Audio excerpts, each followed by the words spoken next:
Chair Guiche, Commissioner Leparn, Commissioner Lewis, Present. Commissioner O'Neill, Present. Commissioner Wilson, Vice Chair Zimmerman. Present. We have a quorum. Thank you for that. And if everybody will rise and join me in the Pledge of Allegiance.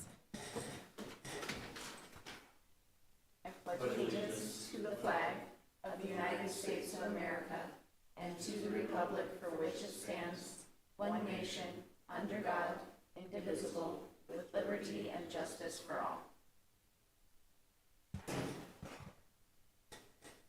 Okay, if you're looking at the agenda, we're gonna go ahead and move up, the intro. It is, am I not into it enough? There we go. There you are. All right, we're gonna do 4A first, introduction of new economic development project manager Jeremy Palmer. Staff will introduce the new economic development project manager Jeremy Palmer.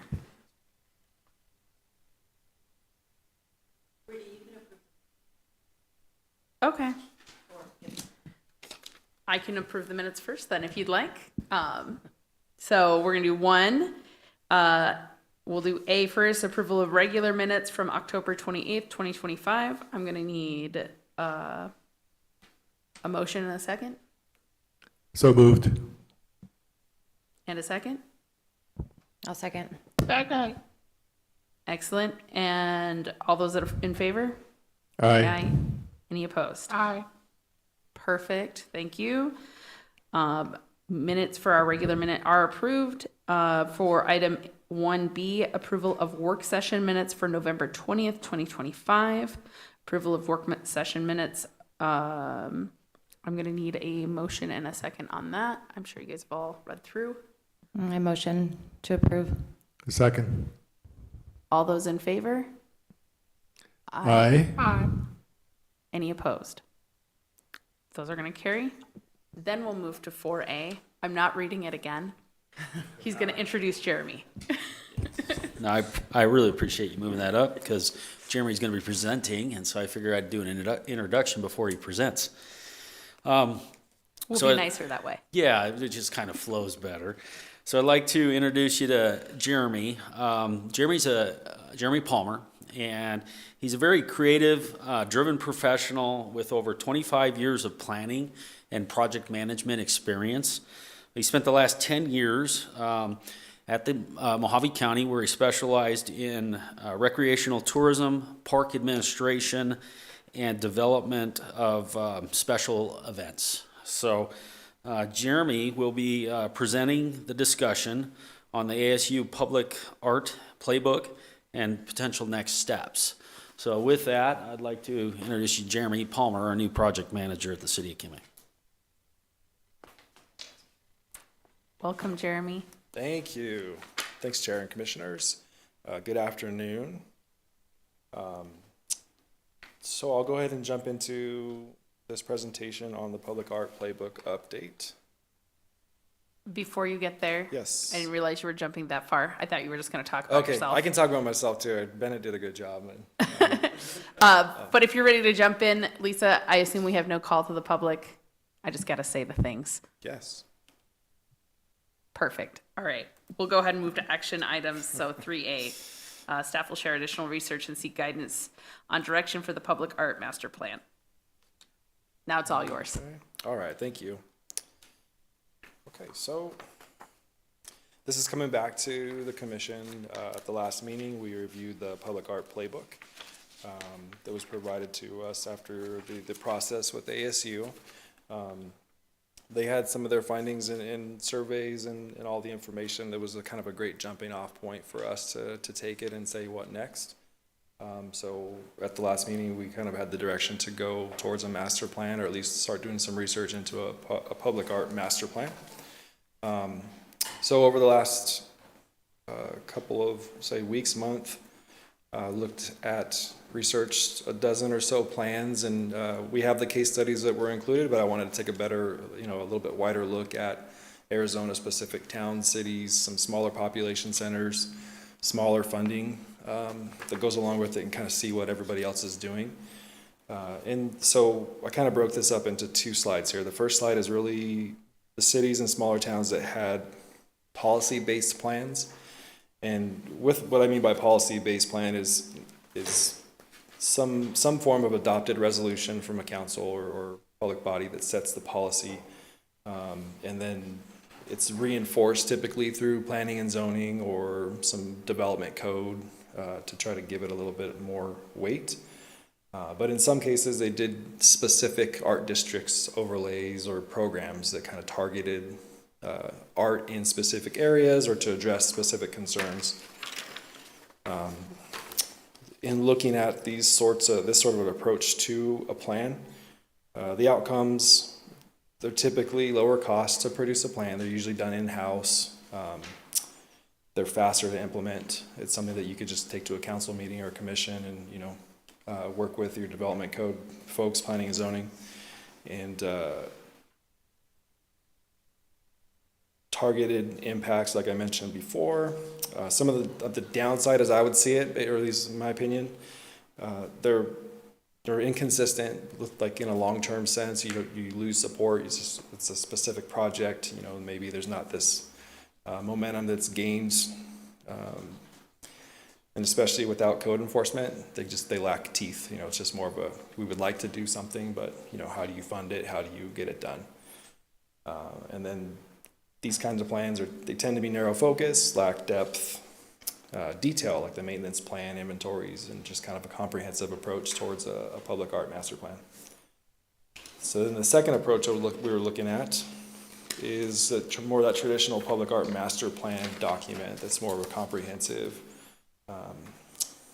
document. And some of those that came up were town of Fountain Hills, Glendale, and then I put Las Vegas in there since it's a near neighbor, and they obviously are going to have the money and the resources to do the big end-all be-all plan. These range from 30 to 100 pages or 100 more pages.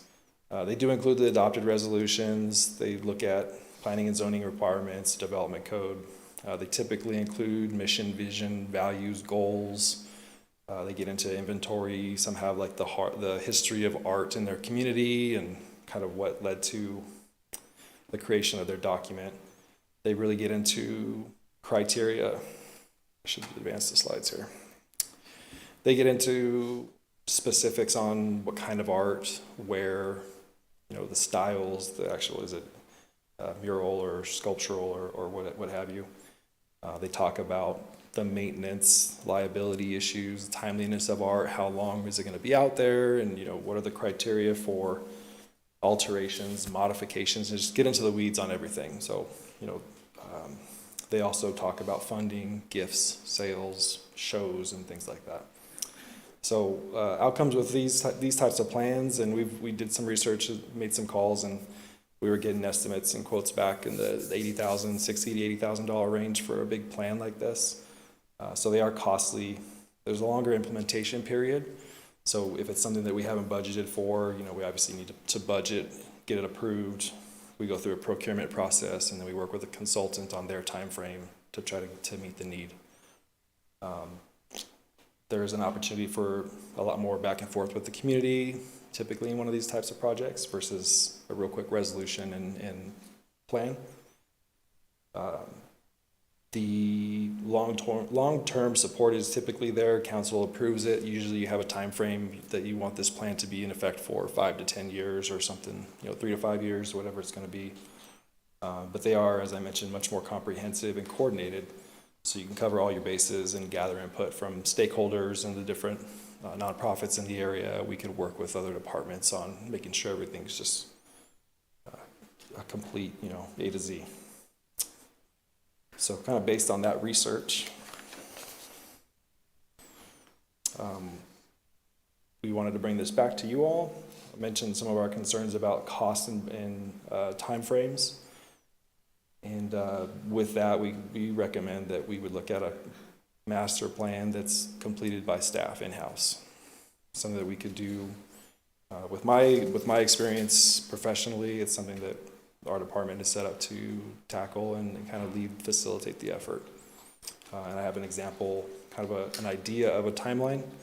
below that if it's something that the commission and council were to give us the direction to proceed with. So with that, that's the kind of my presentation. Happy to answer questions.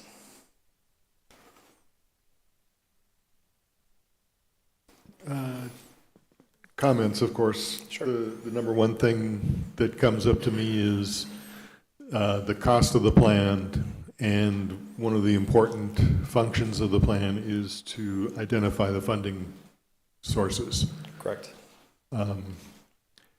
I'm hesitant to go with a large, expensive master plan as well.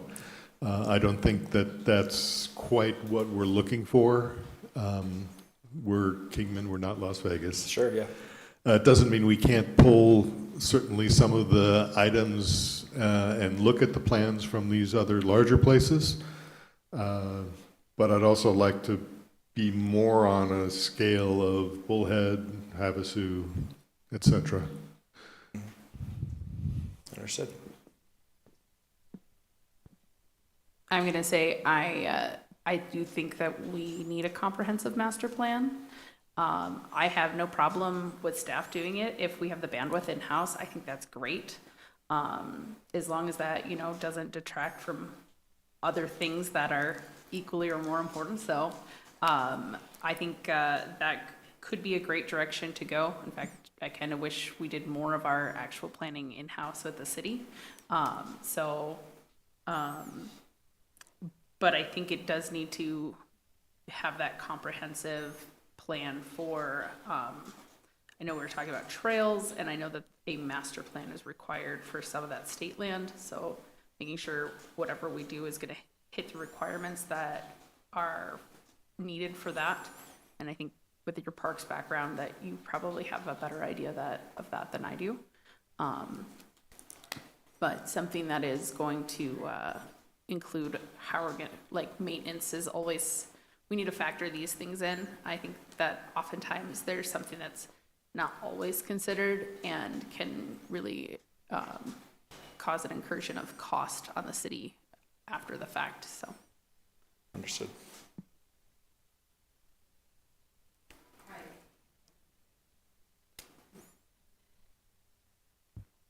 Okay. Commissioner Wilson, did you have thoughts you wanted to throw in there?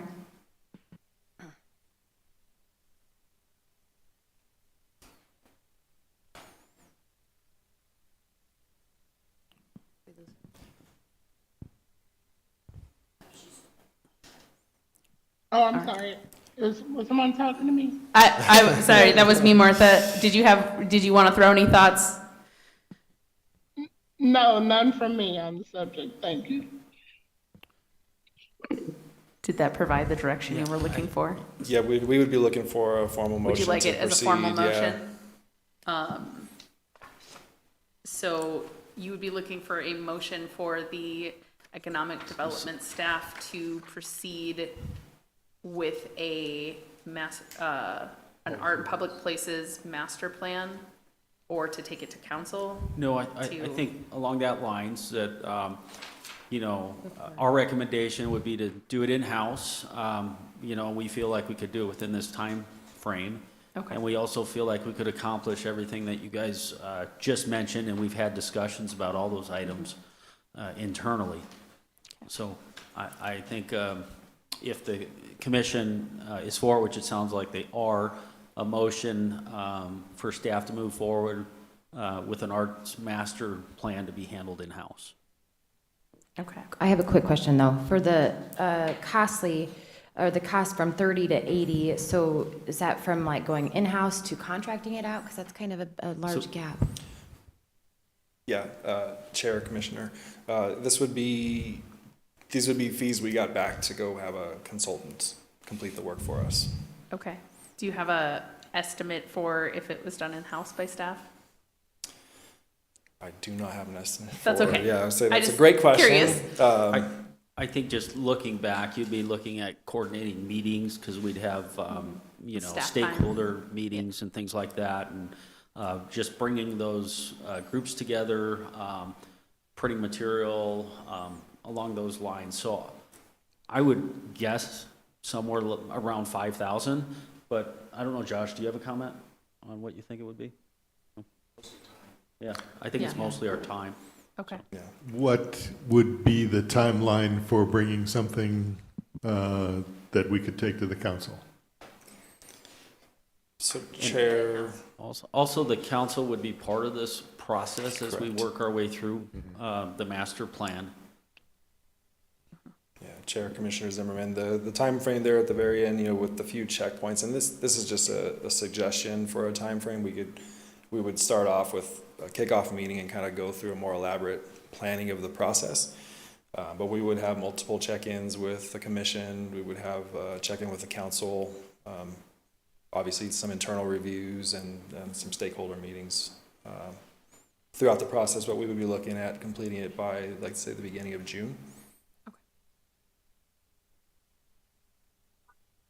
And this, some of the logistics are kind of focusing around completing drafts in line with the commission meetings as well. So if That we makes needed sense. to kind of tighten it up, we could, but this is probably something that we can manage our workflow, to your point, and still get this document produced and hit all the marks that we want to hit.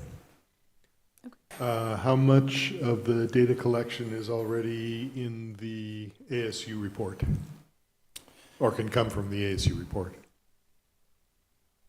I would say the ASC report probably gets us about 25% of the way there. We would be doing a lot of research into the maintenance piece of it, you know, making sure that the different types of artwork are preserved. I think this plan would address, you know, how we treat murals, how we treat sculpted pieces, you know, the different types of materials, the steels, aluminums, you know, whatever they might be.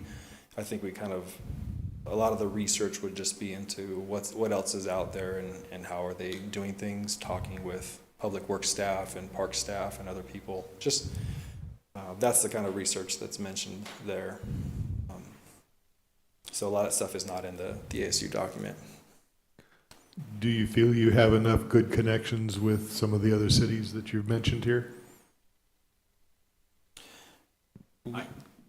I do. I feel like, you know, our connections as well as other communities are very forthcoming when we do reach out to them. So I don't think we're going to have any issue with that.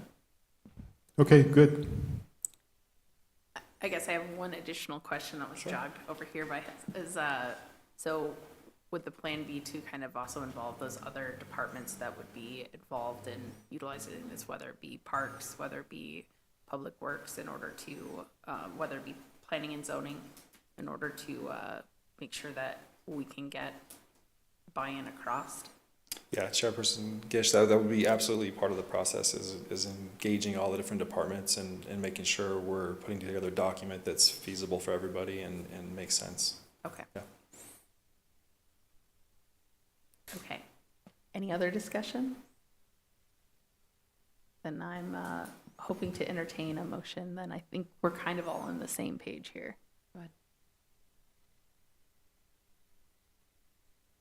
Okay, I'd like to move that we authorize investigation into a master plan by the staff along the lines of the time line that's here and engaging, of course, in the various departments for buy-in.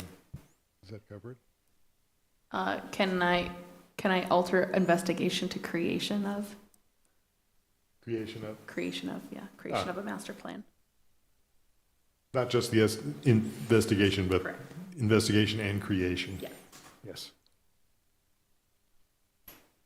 Does that cover it? Okay, I'll second. All those in favor? Are we good? Aye. Yeah, thank you all. Thank you.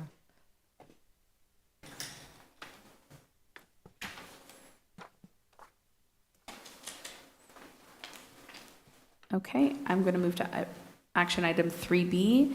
It's the relocation of the running hare sculpture. Staff would like the commission's input on new locations for the running hare sculpture. It is currently located on Andy Devine and North 4th Street in Kingman. Mr. Noble, we've got you for this. Thank you, Chair Gish, Commissioners.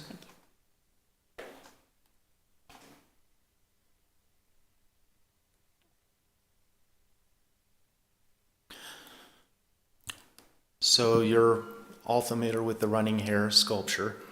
This is located in what is now a parking lot. So that's why we're looking at relocation right now, is because the way it's positioned, it's kind of in the way of some of the ADA spaces. But it's a 12-foot sculpture. It was created by Donald Gialanelli. Gianelli. Thank you. So it's been there for 10 years. He created it 10 years ago in 2015, used recycled steel and welded it together. What he says on it is that it was installed on Route 66. It's the anthropomorphic, a lot of big words here. Hare is an idealized image of speed and travel, representing a local inhabitant of the desert. He's a symbol of ambition, energy, and virtue. The sculpture stands about 12 feet tall, and he sourced all the metal from a local scrapyard in Kingman. So it's a very Route 66 with the artist's vision piece of art. Now, when we did the ASU Art in Public Places study, they looked at where should art be located, and downtown is the biggest area, as well as high visibility places along the road. And so we, looking at areas that it could be located, we've got a few different cost considerations. So the engineering design, Jeremy's already reached out. He's got a quote for about $1,500. The footer is going to depend on a lot of different factors. So is it going to be located in an area that's currently gravel, or are we going to have to cut out sidewalk?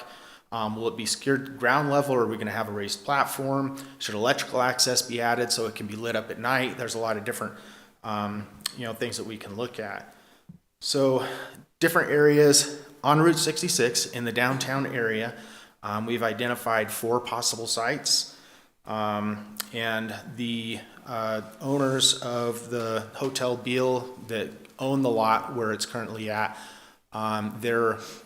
they gave us a blessing to relocate it somewhere in the vicinity. So they'd still like to see it somewhere nearby where the artist initially envisioned having it.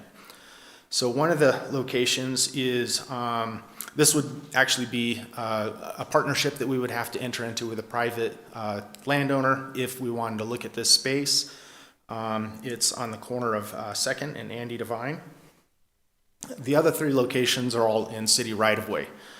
This one is located between 2nd and 3rd. So we've talked in the past about trying to create different things between the visitor center and downtown that would help people migrate. So all of these are located in that area.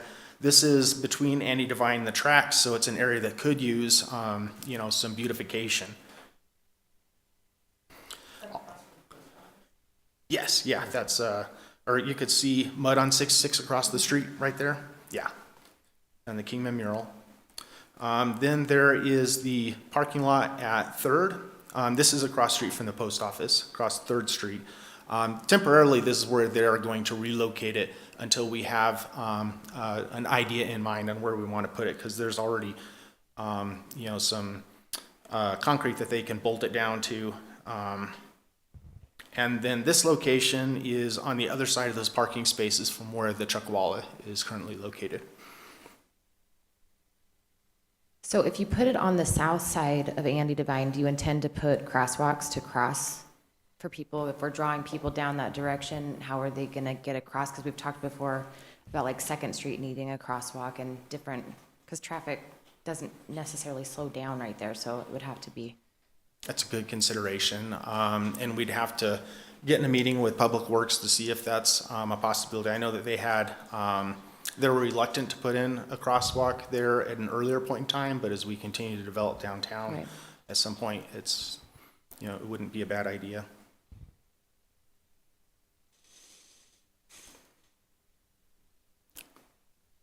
So Are Area there C currently is, I'm sorry. go ahead.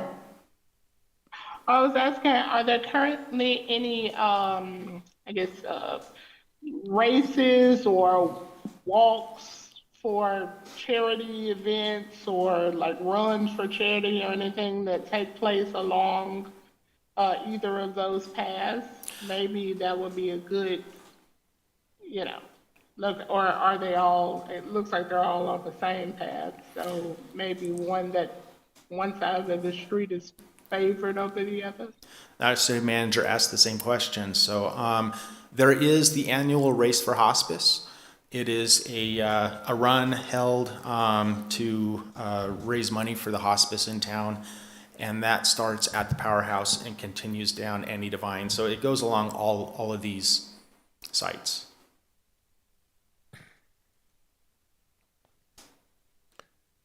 So all of the sites that you have there on Andy, is there any consideration for putting it on Beale Street?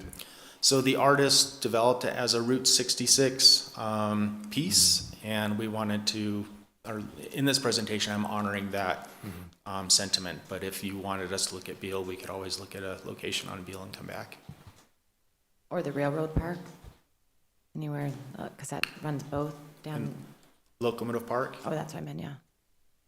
Yeah, my only hesitation there is a lot of downtown businesses don't like to see everything conglomerated down at the visitor center. So we try to, how can we kind of, move that about to get traffic and people to come up into the downtown area? I think the parking lot is cool where across from the post office, that's city owned, or across the tracks. But my hesitation, along with the crosswalk issue, would be, is there gonna be anything else around it, or is it just gonna be dirt and a metal statue? Okay, because that sounds like it would be more than $1,500 to make landscape. Right, and the 15's just for Just to design and move it. engineering. Gotcha. So not to move it, just the design and engineering, so that we've got something that we can then go and, we know the wind shear and all those factors, so. Do you have other things planned for the south side of the tracks that are in the works? That's our whole art and public places study is No, to, I'm just curious, yeah. because I mean, it's just one piece, kind of like a little random rabbit, and if people don't understand what it's for. Parks does have a Roadrunner that was donated to them that they're looking at putting, A what? a Roadrunner Oh, okay, Now we sculpture. just need a coyote. right? So there's more art, but I think, Okay. when we get our master plan in place, we'll get to tackle more things, and we would wait on this. And of course, we could wait to identify a permanent location until that's complete, but it does need to be moved Sure. at this point in time. So to give my opinion, I don't like location C because that area is extremely busy. And that parking lot already doesn't have enough parking for the businesses that are He said there. sidewalk. There's sidewalks. So it would be up where the cone is located. Where the cone is located, so it won't take out the shelter or the Nope. wayfinding sign. Not unless, the commission wants, No, I Okay. think that's a good spot for it. And we're not worried about visibility for like seeing to go down that road, or visibility coming off of Third, looking to the left there on Andy Devine. it's behind the sidewalk, so it would, or, the crosswalk, you can see. There's nothing there I'm now. bad at direction seeing, so. That's Ironside Cycles in the back. So you can see the crosswalk is up this way, so cars would pull up here. It would be, across there on the Right. yes, yes, this is Kind of an Third ideal Street, spot for it right there. and this is Andy Devine here. So it's not right on the corner there. No. It's kind of there on Third Street between the crosswalk and the entrance to that parking lot. Correct. If on the map, you can maybe see there's, space up in, next to the bus stop, or the Okay. cart stop. Yeah, that could be a good spot. Well, for looking at the 4 locations, B and D, I'm hesitant because of the safety issues and people crossing, and it's also, I don't know what's gonna happen over there, but something's gonna happen over there further down the line. Between A and C, that's 4th Street? Second and Third. C is Third Street. 3rd Street. Ah, okay. The X was the current location. So let's see here. Yeah, so this is right next to, you can see Scoops in the background there. That's where the bike rental place was. Yeah, I don't know that that would be the best of spots, because again, that's a very business crowded space, although it is closer to the visitor center. I would be a fan of C or D, because I think you have the chuckwalla on the other side of that parking space, and so that would bookend that parking area. I do totally understand the crosswalk thing. I play Frogger over Andy Devine all the time, so we're gonna have it more with tourists. So, but I think catching the flow of people, I think C would be a pretty good location. Can you bring C up again? Is this C? No, sorry.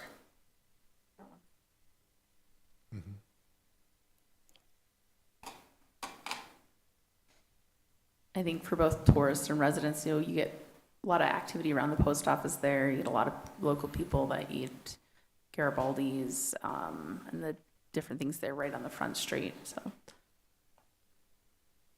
I like C as well. Yeah, I'd probably go for C then.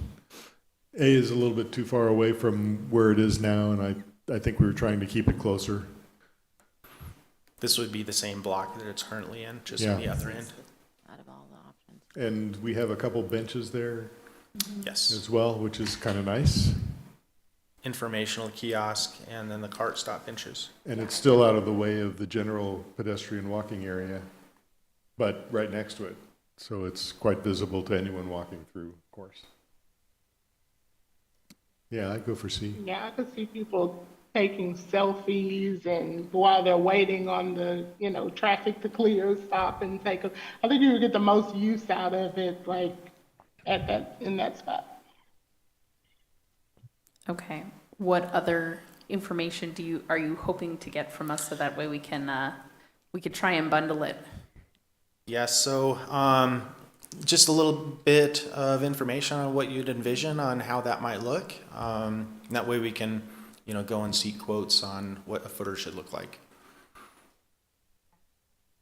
Well, I am always a fan for lighting things. Visibility is one thing. I totally understand there's a cost involved there, but usually lit things are vandalized less. So just from a purely kind of maintenance, I would be a fan of that. I don't know that I have an opinion as to whether it's at ground level or a platform. The ground there seems pretty, I think it's currently at ground level. Yes. If C is the intended temporary location, and we were talking about developing more of a plan because you have additional pieces that might be go well with it, and being that like the Jim Hinckley statue's on the other side of the street and things just aren't planned out yet, would it just behoove us to say, hey, let's move it there, temporarily put it down there, that's a good spot, and address it again at a later date? That's For additional- definitely an option. Because it could want to be moved, later on. So that's my thought.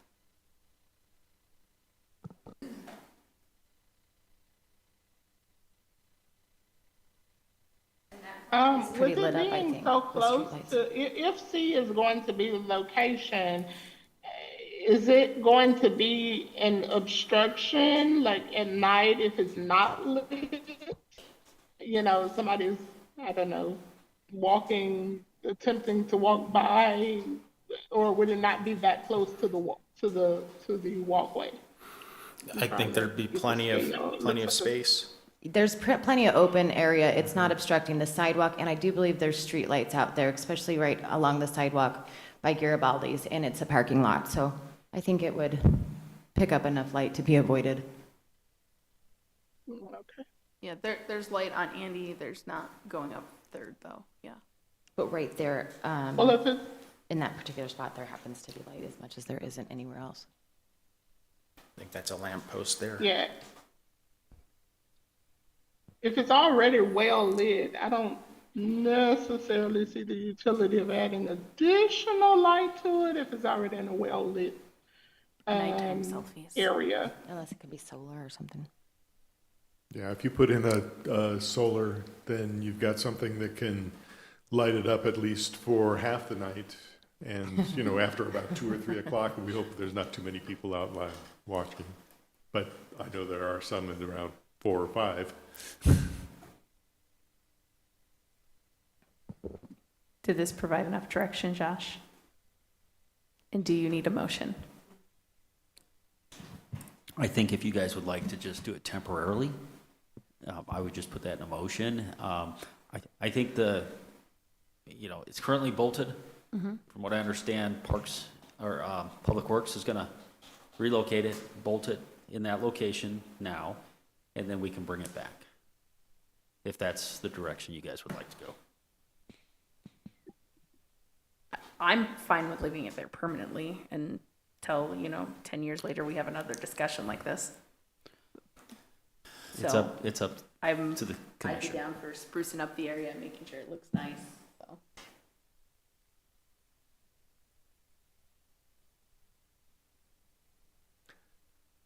So we probably are looking at, we're quite pleased with the temporary location. We think that you should have an opportunity to proceed with some bids for what would make it permanent there, and consider making it permanent across the street just for a secondary possibility. Just so we understand the difference between having it in this spot versus having it on either B or D. Or to just leave the option open if you guys wanted to do something different. But, okay. So, That's good. yeah, so we understand putting it on the south side as opposed to the north side. Just to compare the costs. But it gives you the opportunity to show what those costs might be. We can look at that and bring it back in 2 months if that's what the commission would like. You guys want to make a motion on it? Nice motion to move it. Put it there. Just kidding, sorry. Go ahead, If you'd like to table it with that direction, we can come back, like Bennett said, in a couple months. I feel like we're in agreement though, so I don't want to do that. I just want to move forward if we can. Okay, so we're happy with the I think position we on like C. C. And we're in agreement that we want to move it. We want to At move least it there. temporarily, if Yeah. not permanently. And then consider what those what we'd want if we want to add anything if we were to leave it there permanently. Get some bids on what it would take for particular kind of lighting, for the differences in the mounting and such. And that's still just looking at C, basically. I think Okay, at this point, C is the best location just because there's nothing across the way there, and we don't want tourists playing Frogger. They're not as good. okay, so the motion would be to agree to move the statue to location C, and then to explore the costs for the various options for lighting, mounting, et cetera, and making a motion to that effect. All right. Can I get a second on that? Does that work for you, Lisa? Are we, okay. Okay, we'll second it. All those in favor? Aye. Any opposed? Okay, we're going to carry that motion forward then.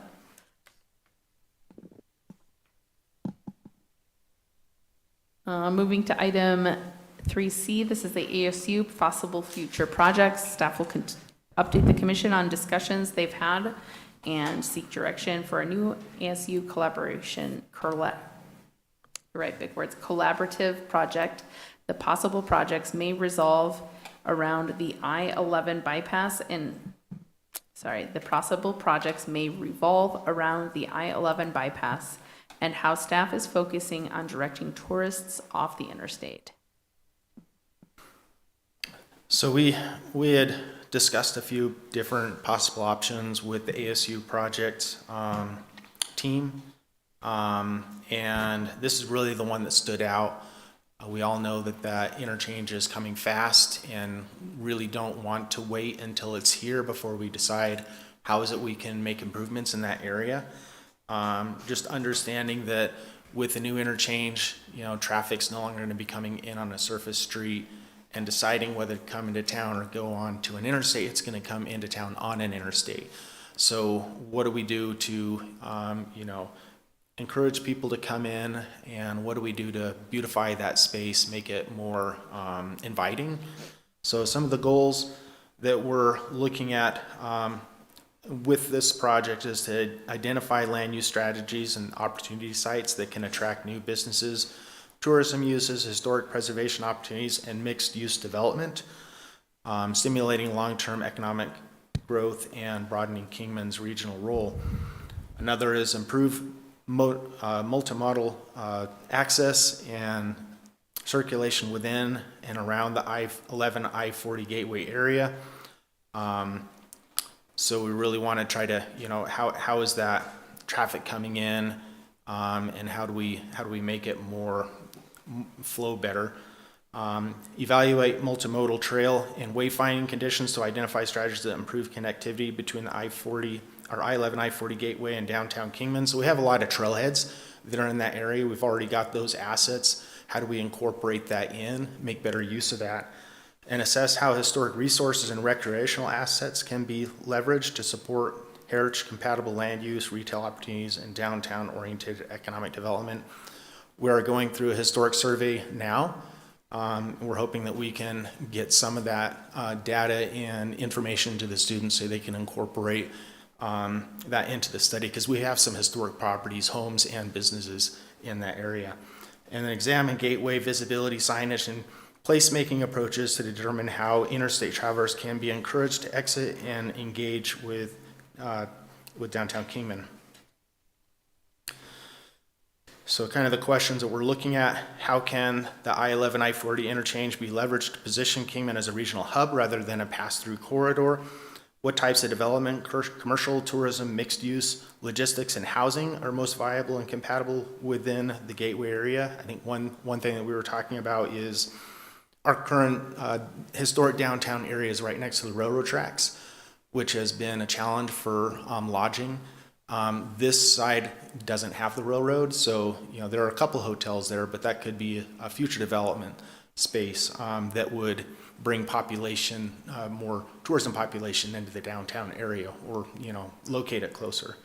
And how can the gateway better connect interstate travelers with Kingman's downtown tourism assets and major destinations? So the methods we're working with, this is going to be a little bit different than the art and public places study, because that really did rely on a lot on surveys and community engagement. Although we will have a survey, a lot of it's really going to be looking at academic literature, industrial publications, media sources, other things we can use to kind of get a better insight on our issue and how we can tackle this. And then interviews with key stakeholders in economic development planning departments and other stakeholders that can help us with coming up with a good plan. And that's all I have to present on that. If this commission would like us to move forward with that, this is what we're proposing to do for this next session. With that, I'd be happy to answer any questions. Yeah, the same period as we had before. Yes, yeah, it'd be going January to May. There are two things that I want to make sure that we're including in this, as well as you're talking a lot about media and such, but also the economic impact, what kinds of returns we could be looking at. But in particular, I hope we never again see the phrase I-11 bypass. We've had this discussion before. This is a Beale Street connector, or I-11 Beale Street interchange. We just don't want to talk about bypassing Beale Street. The other thing is to make sure that it includes the discussion on the new billboards that would be coming up in that area. The possibility of either one on 93 or two billboards, one on 93 and one on 68, and the economic impacts that those could have for the city. because we get a certain amount of advertising revenue from that. Otherwise, a lot of this looks good as far as what could be accomplished in that short period of time, and will have some level of economic impact.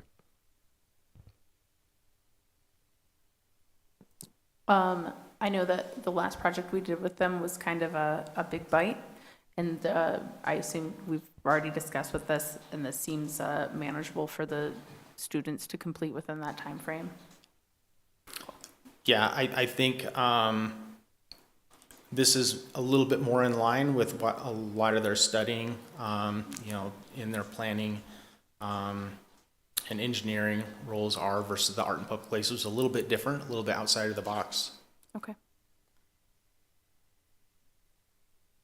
I'm good with moving forward with this. Yep. Can I get a motion then? Look that way. Well, as the vice chair, I'm giving you the opportunity. Okay, I move that we're agreeing to have staff move forward with the ASU possible project revolving around the I-11 connector and effects on economics for Beale Street and Kingman in general. Second. Oh, All those in favor? aye. Aye. Aye. Any opposed? Thank you.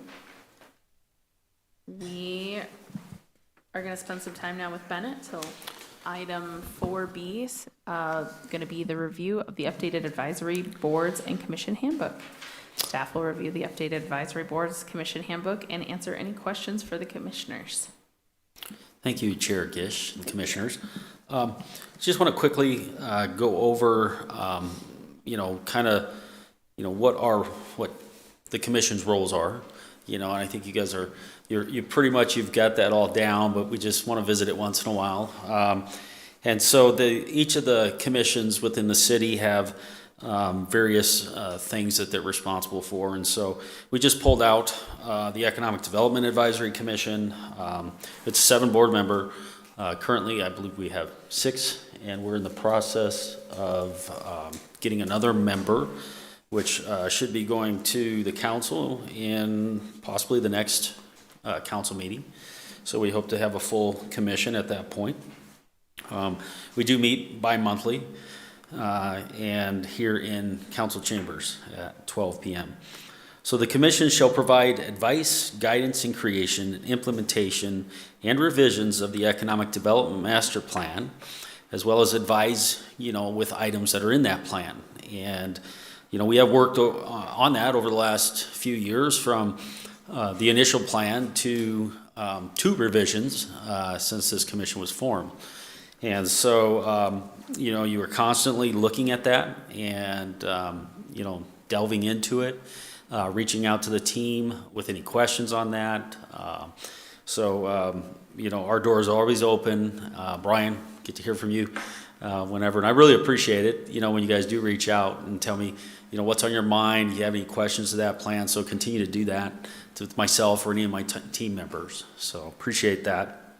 The commission shall review city progress and fulfillment of that plan.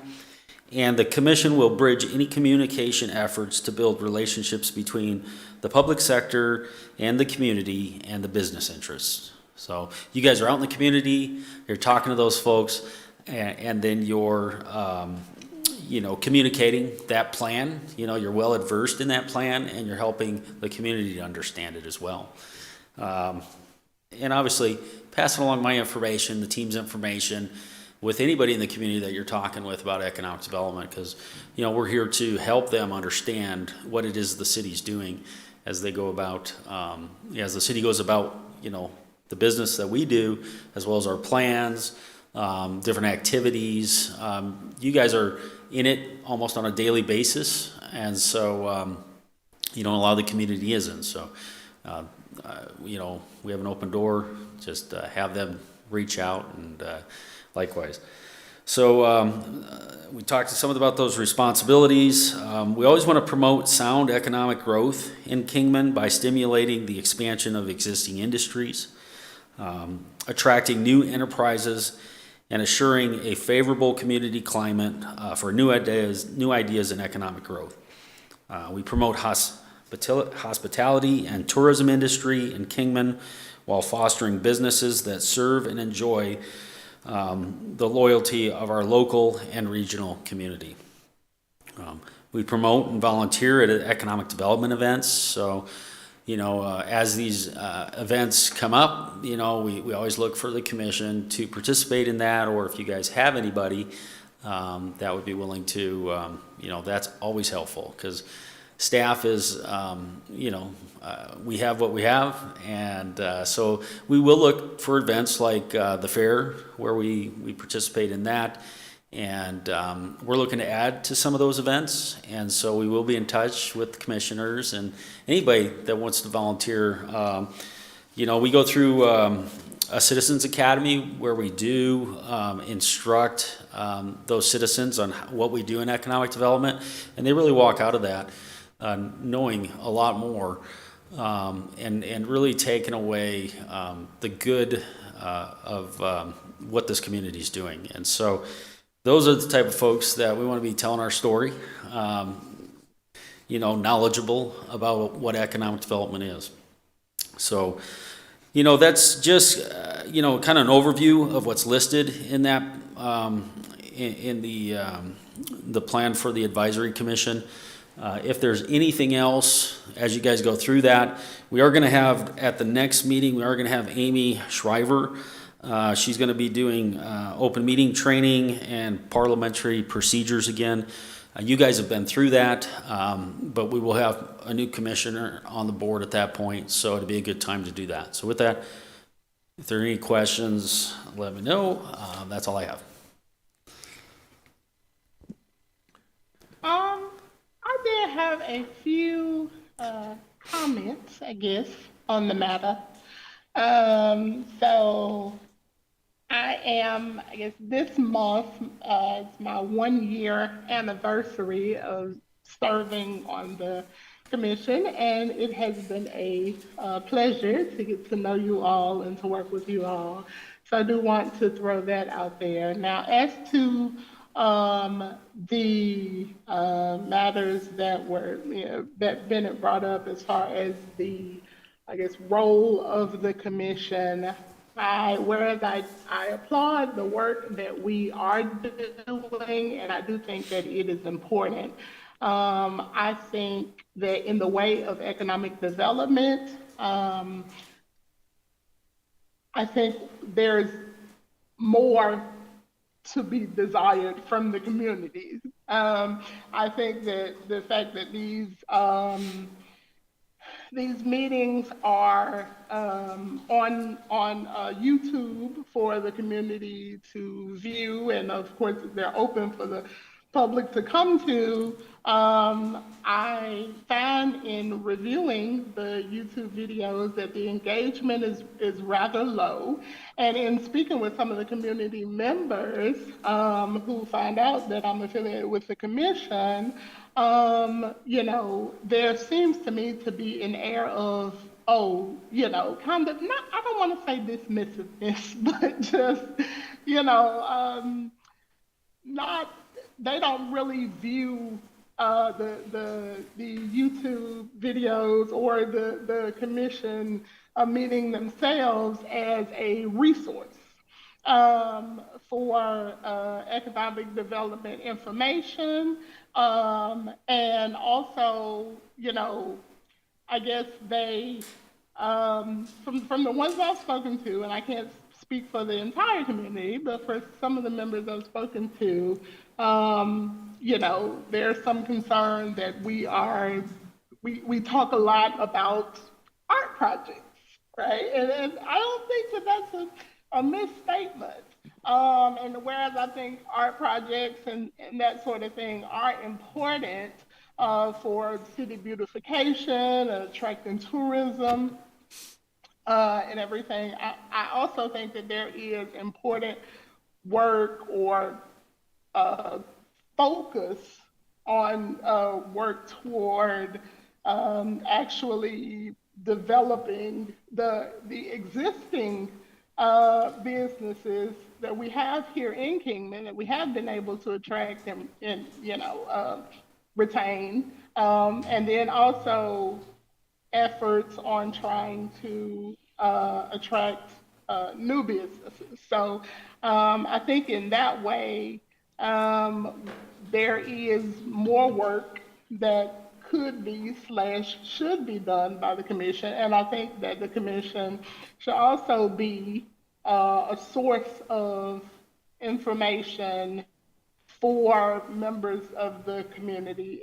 And I could be like completely off with, the purpose of the commission. Perhaps that's beyond the scope of the purpose of the commission, but I believe that if it's going to be publicized to the community via YouTube or social media or however, I think at the very least we could be a source of information. And so I just wanted to throw that out. I'm going to say I agree. I strongly encourage you then to request those things when I ask at the end of the meeting.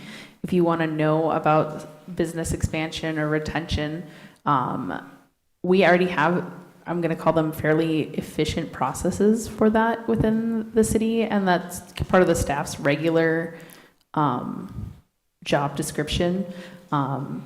So usually the things that we're talking about at the EDAC Commission are things that where there aren't clear policies or clear lines already established, or we're doing something new or different. Yeah, and Martha, I'll just, if I could comment, Chair. In the past, we've done a lot of updates, and we were, and this might have been before you joined the commission, and we were kind of tasked with taking the direction of finding some projects that the commission could work on. So we did have the Art in Public Places, which is garnered a lot of the discussion. I think the next discussion is going to be around something that is just probably more important. I think art is important as well, but the I-11, how that's going to affect.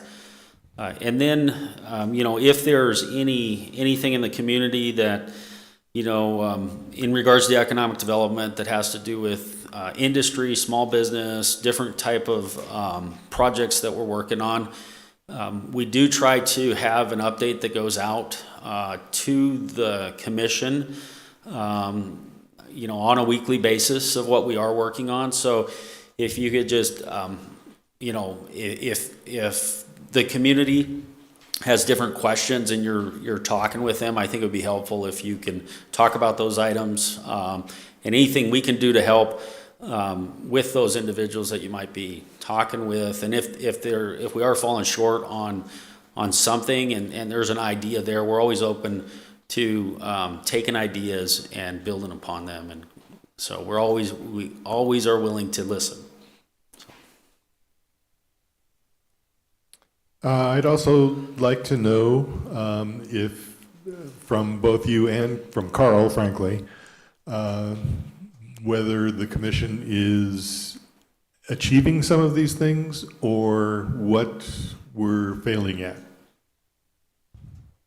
and can address. So maybe we can make that, when the attorney's there, making sure the commission is doing everything according to, what the parameters are. In regards to falling short, I can't come out and say right now that I feel the commission is falling short or anything at this point. I think we've been moving some good projects forward. I do think there's always room for us to do more, and we'll continue to reach out to you guys. And if we need assistance on different things, and if your schedule permits, we appreciate anything that the commission can do above and beyond what you guys are currently doing. Would you mind clarifying for me what you meant by tasked with finding things the commission can work on? Aren't we supposed to advise on most things or all the things staff's working on? So, Maybe just clarification on just so I understand, your question is items that you might see in the community. I believe what you're at, like, so when I said that, items in the community that you see deal with economic development, bringing them back,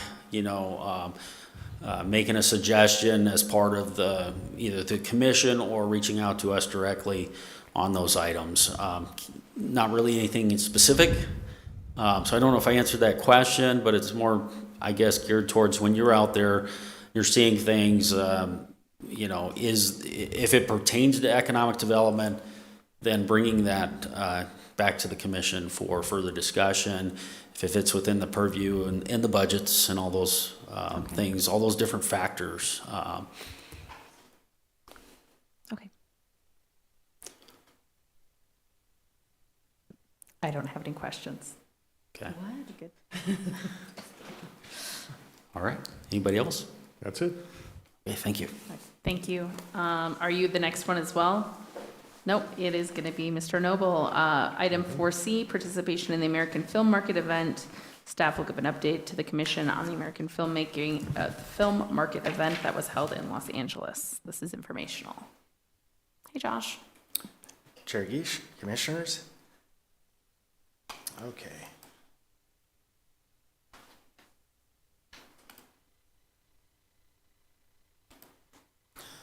So Mojave County Economic Development has really been trying to push more film activity in the county.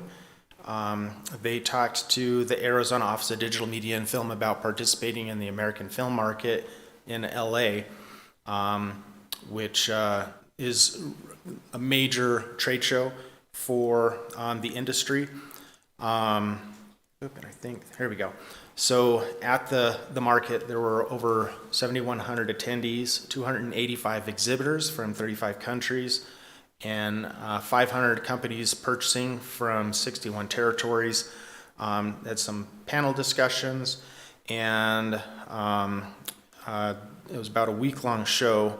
We had representatives from the county, Havasu, and then Adam was going to attend, but as you know, Adam left us at the end of October, so we hired a gentleman by the name of Austin Anderson with Miller Anderson Creative. He's in the LA area. He's a contact that Adam had made in his previous work that really knows the industry, and we had him there to help not only represent Kingman, but also kind of help everyone in the booth get acclimated into what all we can get from attending and participating. So he actually got me a report just today on his feedback from attending the commission. So I just want to kind of share what he had to say.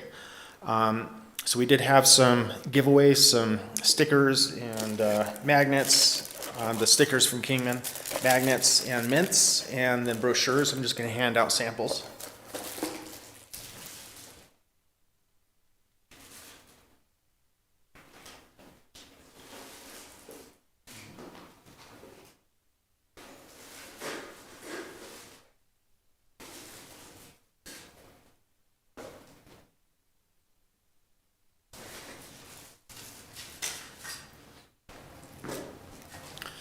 So Austin said that these were really well received. It gets our name out there, has a little thing to kind of introduce Mojave County into the minds of the people in the industry. We had a QR code for people to scan and drop their contact info. I think we had a few scans, and then we also had 13 or 14 business cards that were dropped off from various people in the industry.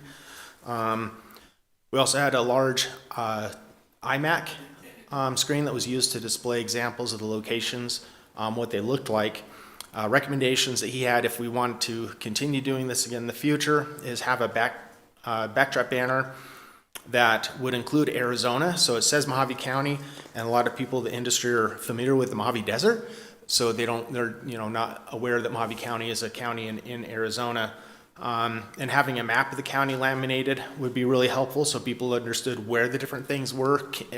Mojave County is so diverse, so many different landscapes and things to see, that it was really, having something to kind of show where those things are in the county would be really helpful.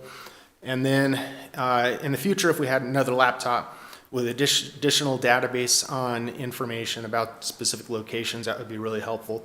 We also could use some more photos and locations added into Real Scout. That's the source that a lot of producers will go to try to find locations when they're scouting around. They can just kind of search based on different criteria. Other takeaways is that he supported, or he thinks we could do more to support Arizona filmmakers. So contacting and working with the college film programs, and MCC does have a film program. They did a film show that we participated last year with the AI videos. And also having a booth at film festivals is another good opportunity to meet and work with people in the film industry, people that are creating content within the area. And Film Commissioner Education Association also has different resources for commissioners or staff. They can go and attend to learn how they can attract more film production to our location. So there are a lot of different insights that he brought in. He also mentioned the Location Managers Guild.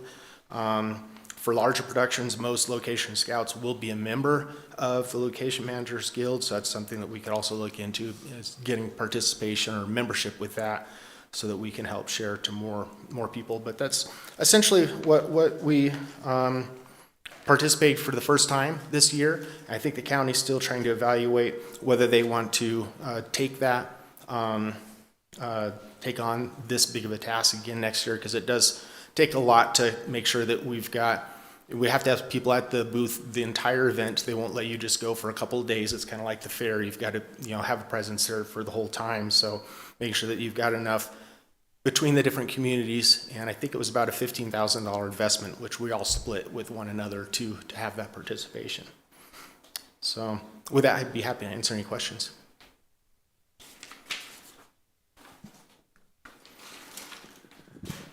Well, I think it's clear that we have a lot of interesting opportunities here. I look at what's going on with the old courthouse, which would be, a fine place to have a movie set for something that was a little more period. Obviously, Arizona has a lot of Western capability. It doesn't have to be 19th century Western. It can be easily a 20th or 21st century Western, because we are still a Western area. The territorial jail, the fact that we have car clubs here that have amazing cars that would work in period films as well. Obviously, there's a huge number of photographs that we should be able to put forward at something like this, which would give a good representation of the variety that is literally in Hollywood's back door. This is just a sampling of some of the pictures that we included, that we brought in, but obviously there were many more, and many from different areas of the county. But you're right, we do participate as an official film-ready community with the Arizona Office of Digital Media and Film, which means we pay an annual fee to be listed as an official contact, and we get emails when there are location scouts looking for specific things that they're having a hard time finding.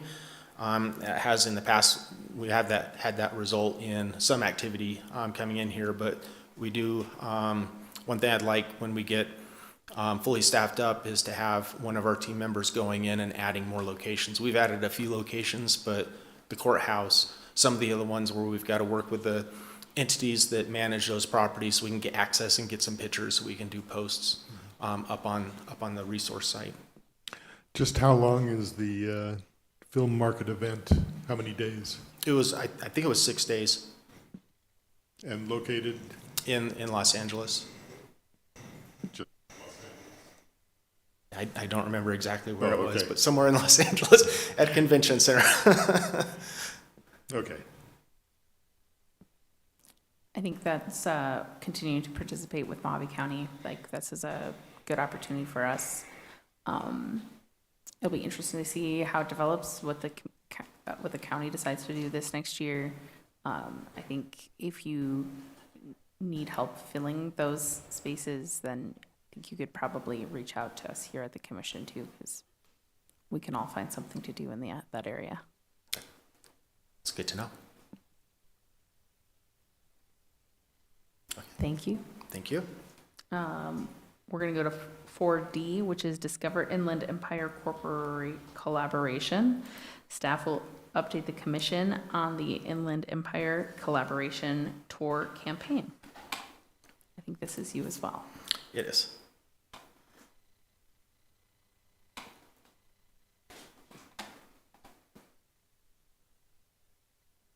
Okay, so we were approached by Freddie B. He's the director of the Discover Inland Empire. They really focus on tourism in Southern California, stretching all the way to Needles. And the new nonstop flight service coming into Phoenix really precipitated an opportunity for them to create road trips for people from China and Taiwan to come in and either land in Ontario or Los Angeles and drive to Phoenix, or vice versa, and when doing so experience Route 66, especially in the Centennial. So we worked with them to host a FAM of some influencers and tour group coordinators to help kind of launch the story about the nonstop flights and the things people could do. And then they took that and shared that at this trade show. So a little bit about the itinerary. Here's the group of influencers.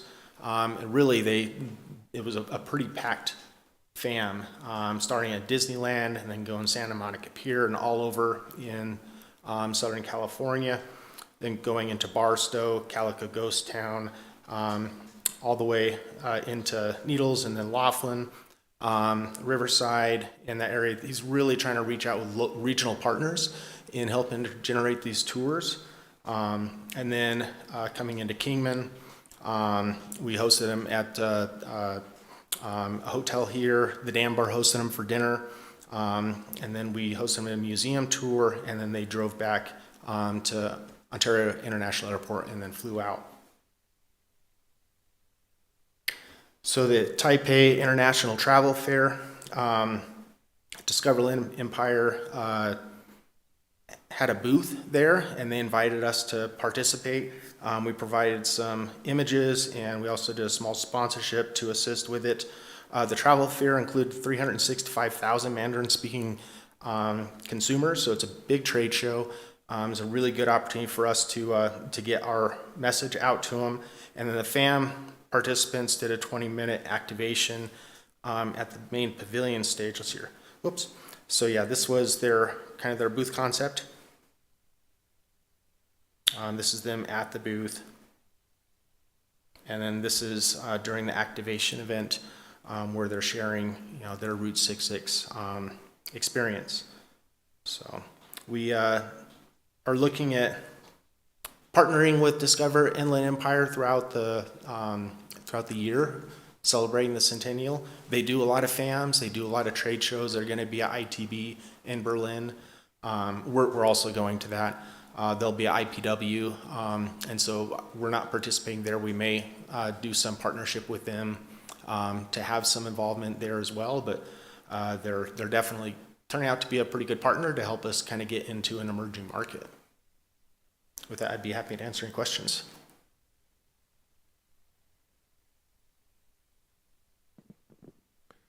Well, I think there's no question that we should be collaborating with quite a number of groups, certainly that are within our primary or secondary areas.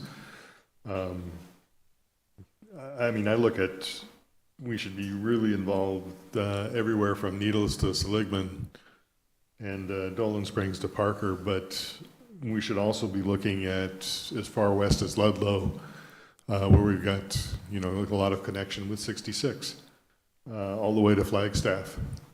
So the more collaboration, the better. I mean, we're trying to bring tourism to the entire area, not just us, because everybody gets a piece of it, and everybody's going to do better with it. So I'm all for every collaboration you can make. I'm excited to see how this partnership works out. You know, there is a lot of Chinese travel that comes through like Grand Canyon West, and we haven't seen as much of it kind of since the pandemic, and so it's nice to see that emerging market come back to this area. And hopefully it'll be a good connection to get them not to go down I-10, but to come up and around through our area. So good job, Josh. Thank you.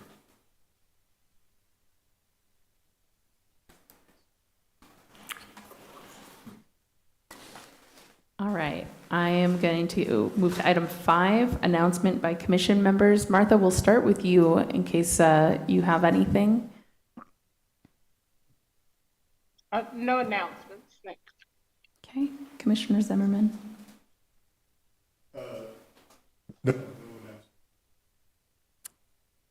None. Okay, I wanted to share, if you aren't aware, that the county is offering some free training through the Good Jobs Network for electrical, HVAC, plumbing, facilities maintenance. It's a good opportunity for businesses to skill up their team members at no cost. And you can reach out to Tyra Cheney or talk with one of us, and we'd be happy to share with you about that. Good Job Network. It's through Interplay Learning. So, are there requests for future reports and updates? Again, we're going to start with you, Martha. Yes, I would like to request that we add, I guess, to a future meeting, that we revisit the discussion of the effectiveness of the commission and how we could better, I guess, bridge the gap between the public and the development projects that we have. I think that's great. I see Mr. Bradley's taking notes down there. Chair Zimmer, Vice Chair. Yes, we're coming into 2026 with the completion of the Flying Fortress interchange. I would like to hear any discussion from staff on opening talks with developers as far as properties near the Flying Fortress, because they're going to take a couple years to develop floor space there. And since we're coming to the completion by the end of next year, it seems like a good time to start opening up the talks with developers to see if we can get some industrial development going, at least near that, before we even make the connection between Flying Fortress and the airport. Okay. Commissioner O'Neill. You're good. I'm also good. So we are going to go ahead and adjourn this meeting. Thank you.